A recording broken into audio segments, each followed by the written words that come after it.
Well, Tennessee Democrats are speaking out against a plan that would make it harder for women to get an abortion. It's called the Fetal Heartbeat Bill, and Democrats say it's unconstitutional. The bill would require fetal heartbeat testing before doing an abortion. If a heartbeat is found, the abortion could not be done. For perspective, a heartbeat can be detected as early as 6 weeks gestation.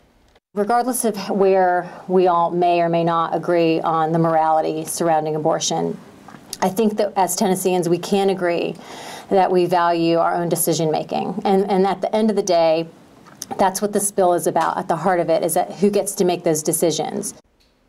Democrats call it unconstitutional because similar laws have been struck down in other federal courts.